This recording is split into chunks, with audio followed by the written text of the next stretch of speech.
Hello, and welcome to the Penta Podcast. My name is Ylan. I'm a managing director here at Penta Group. And for our regular listeners, we're doing things a little bit differently today. This is a crossover episode of both What's at Stake and the Macrocast as we take a closer look at the groundbreaking work of legendary Harvard economist Claudia Goldin. Goldin recently received the Nobel Prize in Economics for her efforts to help us all understand and quantify the contributions of women to the labor force and the global economy. She helped explain the relationship between earnings and career advancement to factors such as education, birth control, and childcare. And she also inspired the next generation of female economists, including our special guest today, Betsey Stevenson. Welcome, Betsey. It's great to be here today talking about Claudia Goldin. Fantastic. Well, Betsey, you also have a very long list of accomplishments yourself.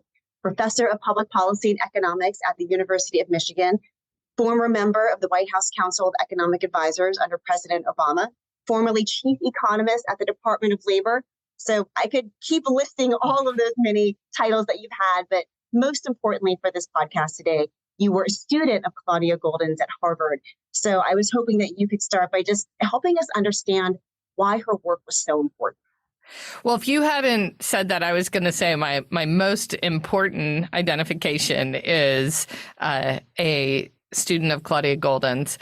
You know, I love the narrative of Claudia Goldin's contribution because the fact that there is such a clear narrative is absolutely so Claudia. But let's just start with what her contribution was. And her contribution was to use data and economic theory to better understand the economic and institutional change in women's lives and family life in the 21st century. So that's the big idea, is that she's really like a data detective who went and tried to figure out what was causing all of the change she saw in women's lives. Let me take a minute, though, and tell you about the narrative that I said I love so much. The narrative is that she was in graduate school as the field of cliometrics was taking off. Now, I'm going to guess you've probably never heard of cliometrics, right? Cliometric. You can help me learn a new term. It's such a funny word, but Claudia, in her own words, she wrote about the Nobel Prize that was awarded to her dissertation advisor, Robert Fogel, who won for this idea of cliometrics.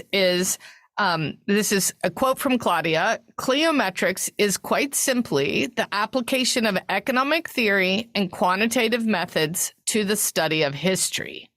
The term marries the muse of history, Clio, to measurement or metrics. And that's how we get cliometrics. I really like word origin stories, so I like that one. Word origin story and the Claudia Goldin origin story all wrapped up together. Exactly. And so Claudia was a graduate student as that field was taking off.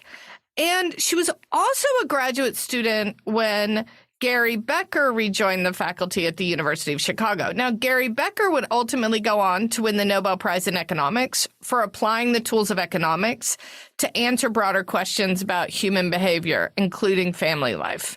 So Claudia is there and she's thinking about like, okay, we're going to apply data and measurement and theory to try to understand history, and that we can also apply the tools of economics to understand family. So maybe I can use all of these tools to understand why women's lives have changed so much over, the century before her and now the 50 years since she started studying these changes. And that was really her innovation, was that, I always imagine Claudia in my mind, she is a detective with a magnifying glass, one of those like old fashioned detectives with a giant magnifying glass. And she's in the library looking at microfiche and old newspapers and trying to figure out like what was going on that changed women's role in their families and in the economy. And it's kept it changing because we haven't been static for the last 150 years.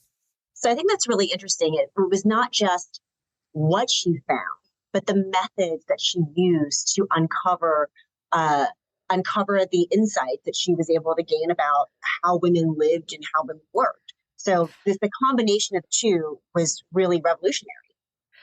Absolutely. And, I think about this a lot when I'm like struggling to pull together a bunch of data to understand a situation, understand what's happening in the economy or women's lives or any of my research. And then I'm like, oh, I just go to my computer and I get data from a million surveys or government data. And it's just all sitting there in my home office on my home laptop. Well, when Claudia started her research, that's not how data was. It wasn't entered in on any computer, wasn't ready to process. That's why in my mind, I'll always see her as that detective with a big magnifying glass in the library, because that's literally what she had to do. And when you think about the amount of grit it would have taken to try to dig up all this old data and piece it together, piece of paper by piece of paper, to try to paint a picture of what's been happening in women's lives. It's searching for the data and applying that then to combining that with theory. And then that set of questions she was asking, which was a set of questions nobody was asking. They sort of, she was seeing big changes in women's lives, and it wasn't like women worked or didn't work, right? It was how they worked and where they worked and when they stopped. That was the kind of thing she was looking at. So what did she find? What was the narrative that she helped build and craft? So Claudia helped us understand that there were important phases in women's working lives, and that those phases were shaped by market conditions a lot of the time, as well as policy, sort of what the rules were. So she called the period of the late 19th century to the 1920s phase one. And in phase one, most of the women she found who worked were generally young and unmarried. They were often piece workers in manufacturing, or they labored in the service sector as like a domestic or a laundress.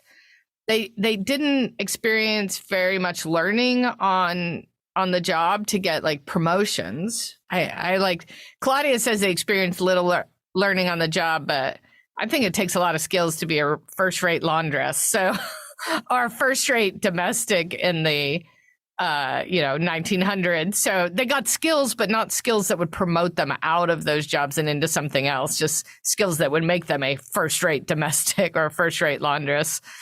They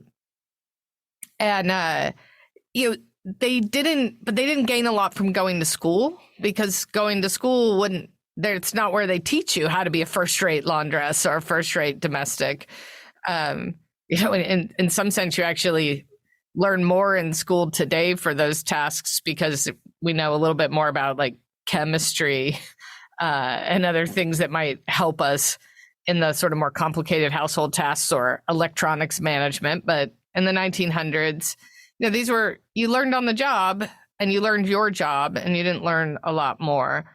And what that meant was that prior to the 1920s, women almost always exited the workforce when they got married.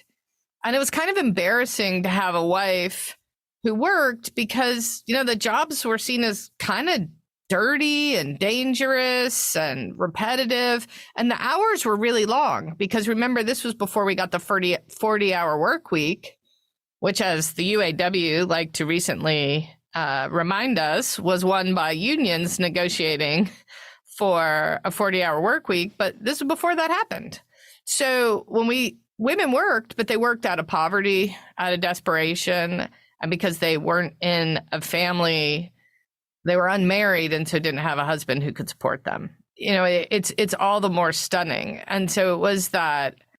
And that was phase one. So then she points to phase two, which is the 1930s to 1950s.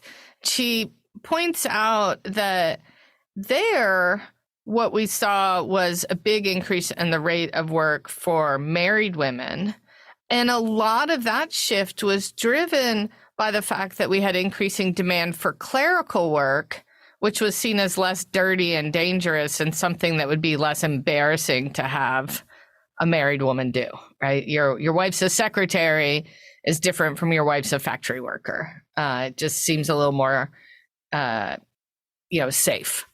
And then she points to phase three, the 1950s to 1970s, which she calls the roots of the revolution. And this is where we start to see women's labor supply really increase across the board. And she argues that this period, it was really demand driven. That's why everybody harks back to the 1950s, 1960s, is the economy was booming and we needed people to work. Kind of like today, right? And so back then, when all these employers wanted to hire, where were they going to get the workers?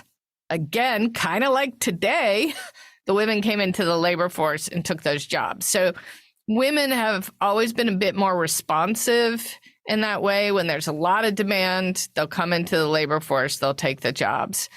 And then she calls the period from the late 1970s to the present the Quiet Revolution. And that's, so if we think about her work as a historian, she was in grad school in the late 60s and early 70s. So she's looking back and trying to describe this period of time that gets her to where she is.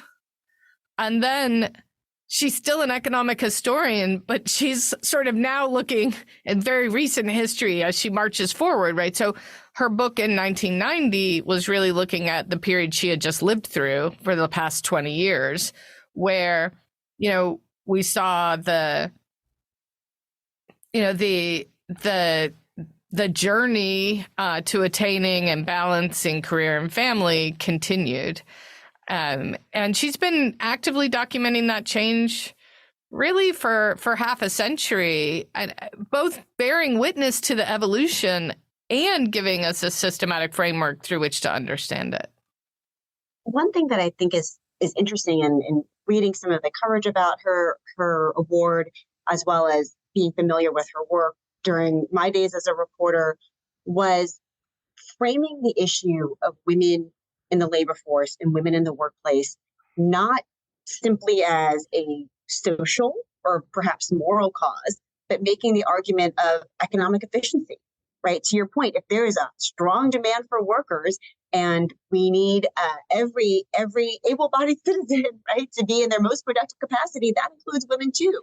And so there's an economic argument for ensuring that women are able to fully participate in the labor force, not just a social one, not just a moral one, that there's a strong reason from an economic standpoint to see that happen. So I think that is fundamentally true today. What Claudia did was sort of documented how we got there. And the thing that I think some people adore about Claudia and some people find infuriating is Claudia is really an unbiased observer. She doesn't have a strong view of what people should be doing. She just talks about what are the forces that would lead to change. And then she's documented blocks that she thinks has created inefficiencies. And so that is, she would say there's not a moral. She doesn't point to any moral views. She's just here's how things work. So if you go back, we can go back to Gary Becker, who had joined the University of Chicago faculty as she was a graduate student. Gary Becker argued that it was completely efficient for women to stay home and men to be in the labor force because we all benefit from specialization. He was let's think about Adam Smith's pin factory. We know we can produce more pins when everybody specializes. So wives should specialize in home production and men should specialize in market production. Now, the thing that's kind of funny to me about that is like, why that division? I mean, home production involves all sorts of things: cooking, cleaning, sewing, raising children, driving, scheduling, medical care, like all sorts of things. A light bulb, right? Yeah. So it's not clear to me why one person should just get all those skills and the other person gets this broad skill market.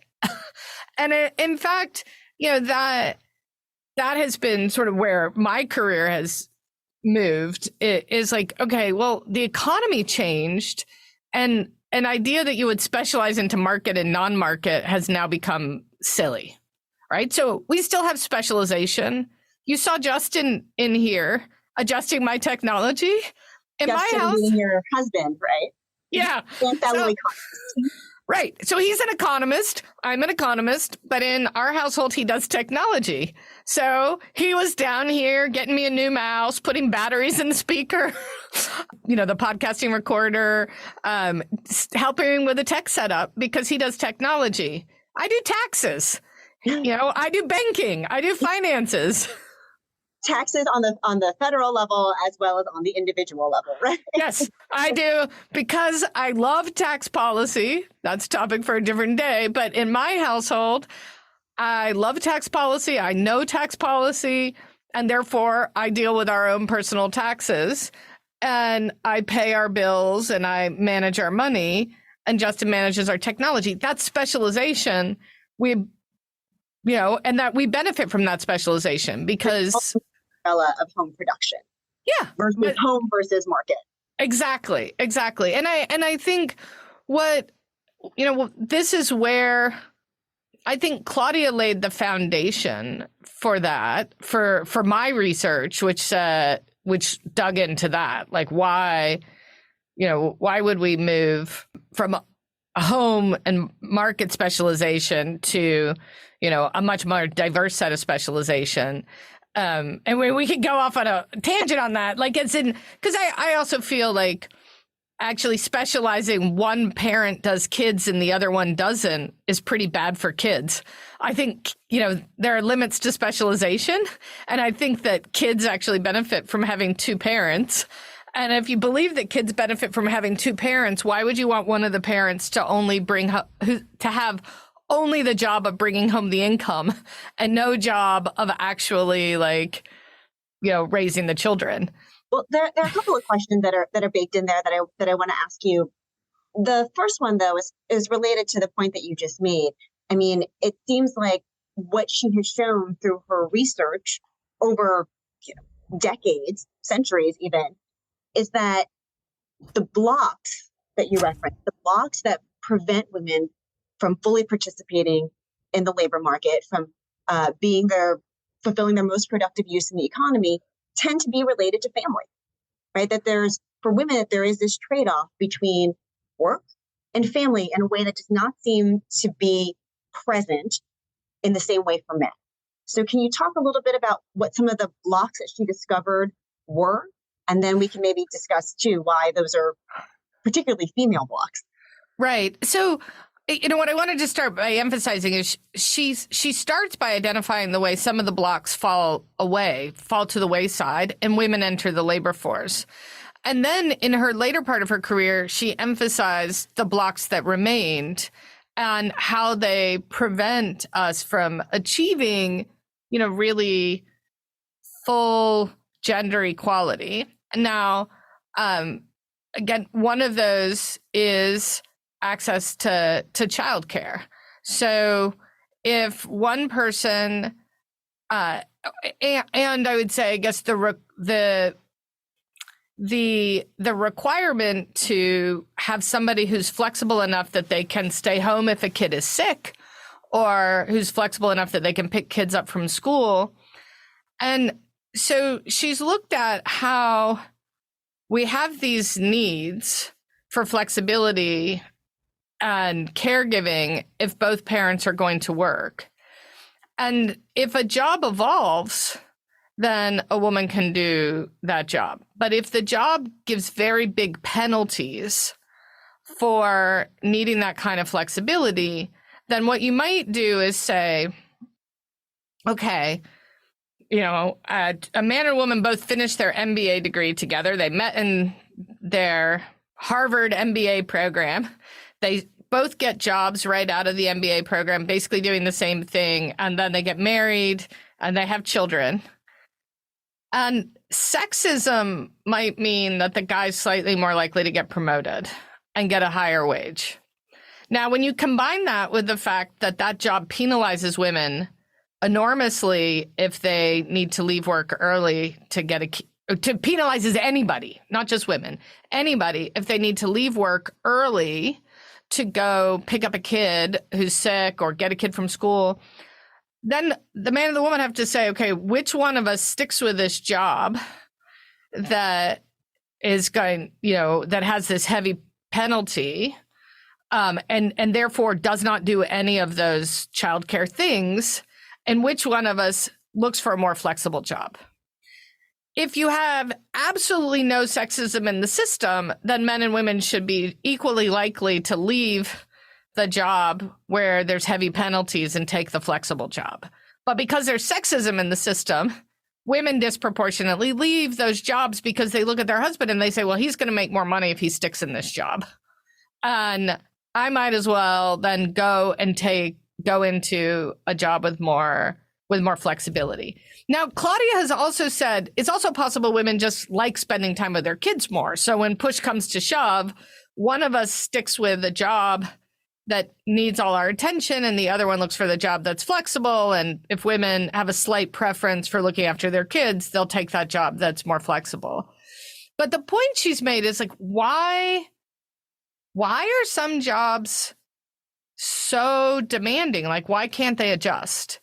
And she's pointed out that some jobs have adjusted, and by adjusting, they've brought a lot of women in. So, for example, OBGYNs.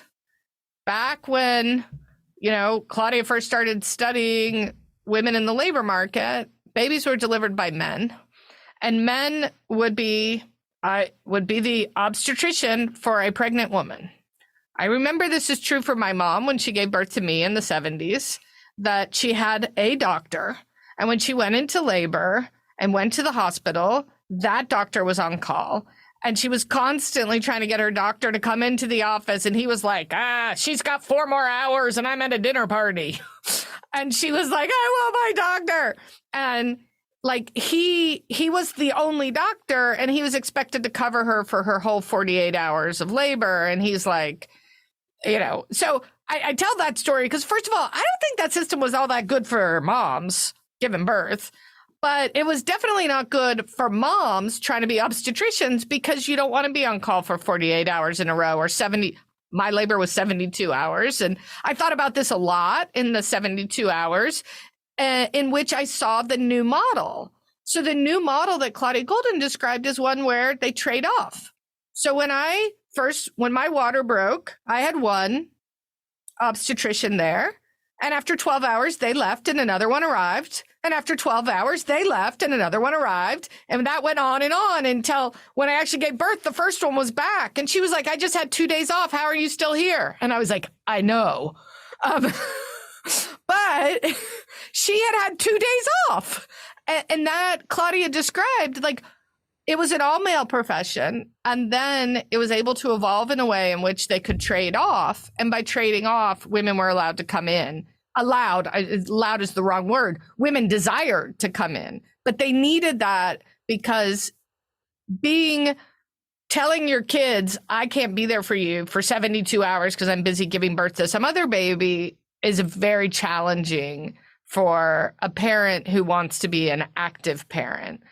And then she's also described pharmacy also evolved. And I remember in one of the lectures I heard early on her saying, I've never understood why it can be so easy to trade off a birthing mother from one doctor to another, but lawyers can't seem to figure out how to share their case with each other. That is a very good point. And I'm like, I know. I mean, it's really not that hard. But so her argument has essentially been it's occupational culture, I think. Like, that refuses to evolve, because there's no reason why law couldn't evolve like OBGYNs or pharmacists. And I think that's such an important insight and point, because what it then suggests is that this is something that we can control. This is something that we can change. It doesn't even necessarily need federal legislation, though some might argue that would be extremely helpful on a number of different fronts. But that industry can change, workplaces can change, and that can have a dramatic effect on who is taking the jobs and who's participating within that sector. I completely agree. And you know what it's going to come down to is men. Men have to change, because if men in law firms start insisting on their paternity leave, then it makes it easier for women to take maternity leave. If men in law firms start insisting that they, get some flexibility to drop their kid at daycare or pick their kid up from daycare, then it's easier for women to do that. And so I think, if you were to, why do I think obstetrics evolved or pharmacists evolved? Partially, I think it comes back to that demand. There was a desperate demand and a desire. Men were, increasingly wanting to go into surgery or other specialties that paid a lot. And obstetrics evolved without getting the outsized pay of surgeons by changing their professional patterns in a way that increased the labor supply of people flowing in. And so, employers should think about the fact that as you add flexibility, you make your job more appealing to a wider group of people. And frankly, that both allows growth and keeps wages down. I mean, that sounds, and there's a financial journalist once said to me, I think you'll appreciate this. I was like, oh, there's so many female economics reporters nowadays. And she said, yeah, when the money flows out, the women flow in. And it was about, journalism was becoming a less well-paid occupation, and lots of women were coming in, and it was making lots of space for women to report in traditionally male areas. Well, let's talk about this for a second. Not just the state of women in economics, both economics, the dismal science, and economics reporting, but the idea of the wage gap and sort of where it exists. If I'm not mistaken, one of the things that Claudia Goldin was able to uncover is, there's this question of, does a wage gap between men and women exist because women just go into lower paying fields? Or is there a wage gap because of within industries or within sectors? And even if, when you look at women in medicine and men in medicine, or women in teaching and men in teaching, et cetera, that there's still some level of differentiation between their wages. Can you talk a little bit about what she's found in terms of where the gender wage gap, where its origins are? What is its origin story, Betsey? Well, I think its origin story has been in a lot of barriers for women, that prevented them from working or prevented them from gaining skills. But the thing she's been focusing on, I think, in recent decades is the fact that the penalty for flexibility is huge. And women, somebody has to pay it if you're going to have children. And women are the ones who disproportionately pay it. So in some sense, you might say there's an element of choice there. But the puzzle is, why have we structured jobs in this way that there's such a huge penalty? I mean, it's like, for many jobs, it should be the case that if you want to work 30 hours instead of 40, you should get 75% of the pay. But in the highest paying jobs for men, if you're not all in, and all in doesn't usually mean 40 hours, it means 60 hours, then the difference in pay is enormous. It's huge. And so she points out that what women are choosing are industries where the penalty for flexibility is lower, which is not quite the same thing as saying they just like working in occupations that pay less. They're choosing occupations with more flexibility, and they're being heavily penalized for flexibility sort of either way. They can either stay in the high-paying occupation and take the flexibility, in which case they'll really be penalized. But that might make you feel bad every single day knowing like you're giving up. That like, you know, I had a friend once who went down to 32 hours a week out of 40. And she went to 80% pay. And she's like, it kills me every single day that I went to 80% pay and I basically got a 5% cut in my hours in reality in terms of the expectations and what people wanted. And so it was very difficult and unsustainable. And that's the kind of thing which then leads a woman to say, well, I'm going to go into an occupation where I could really work 75% of the hours and get 75% of the pay. And so, you know, like with my friend, she was like, I guess I need to go down to, you know, 50% pay, and then I'll be working 70% of the hours. So that sort of shows you the mechanical way in which the pay cuts are disproportionate, right? Like what people are asking you to do and the pay cut they want to give you are not really matching. You can't, in many jobs, you simply can't go 50% hours and 50% pay.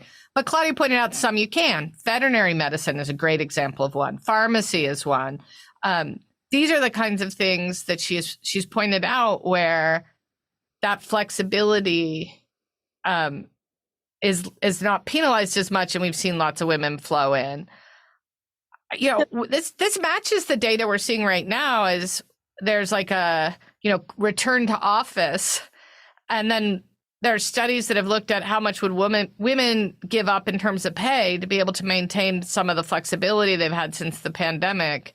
And women's willingness to pay is greater than men's. And I was at a conference where a man said, you know, oh, this is why flexibility is bad. It could increase the gender wage gap because women are willing to pay more for flexibility. And I said, you haven't been paying attention to Claudia Goldin's research, because she's been saying we've been paying for flexibility all along. And if you increase the supply of flexibility, we all know what that means. It should decrease the cost of flexibility. So even though your research is saying women will pay more for, you know, being able to work from home 1 or 2 days a week, that doesn't mean that that's going to increase the gender pay gap. I think Claudia's work tells us it will still shrink the gender wage gap because we're going to be increasing the supply of jobs with flexibility, which will increase the choices women have, which will mean that people have to pay less for flexibility. And that's actually where I wanted to go with this. And this may be beyond the scope of her historical work, but trying to relate it to the present day. You know, we have seen women return to the labor force in huge numbers post-COVID. Do you think that workplaces offering more telework, more virtual work, more hybrid work, et cetera, is that part of what's driving that? And can we learn anything from the COVID era to apply to the future of work that could increase women's participation in the labor force? So first of all, let me just say, I think that what we've learned during the COVID era just really reinforces how correct Claudia has been in pointing out this cost of flexibility, because I do think that the increased availability of flexibility in the workplace is part of what has brought women back. I mean, mothers' labor force participation is at an all-time high. And this is despite the fact that they got knocked out of the labor force more than any other group of people. So, you know, I don't know any research documenting what extent of the return of women into the labor force is due to flexibility, but it is clear that some of it is due to flexibility. And that we knew before we went into the pandemic that if we increased flexibility, we would see an increase in women's labor supply. And that's exactly what we've seen. There are other confounding factors that might have also helped increase it. I think the most interesting one is that men's demand for flexibility seems to have gone up.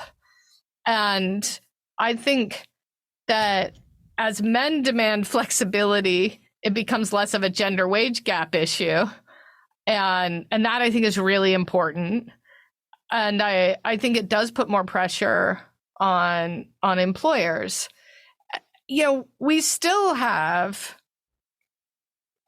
right before the pandemic came out, or Claudia was writing during the pandemic, her most recent book, and she describes something she calls greedy jobs. And I love her description of greedy jobs because a greedy job to me sounds like a toddler. It wants your attention when it wants it. It's got no patience. It needs it now. It'll throw a tantrum if you don't give it to them exactly what they want when they want it. And so when Claudia talks about these greedy jobs, or as I like to call toddler jobs, she points out that it's really difficult to have a human toddler while you have a toddler job. And I think that that's exactly right. As any parent of twins knows, twins are harder. And then imagine the twins are very, very different in their needs because one is a toddler job and one is a toddler human. And it just becomes overwhelming. And it's no surprise that women flee those jobs. And I think that when men can understand that nobody needs a toddler job. Like, toddler jobs are not necessary for our economy. And when men stop saying, I'm not going to take a toddler job either, then I think is when we'll make the most progress. Betsey, you've been super generous with your time. And so I want to ask you one final question, which is, as we talked about at the very beginning of this podcast, you're a student of Claudia Goldin's. You've helped us understand her work and her narrative around women's contributions to the economy. What are some ways in which she has inspired your work? And what areas of research do you feel like are most ripe for discovery next? Such a big, good question. I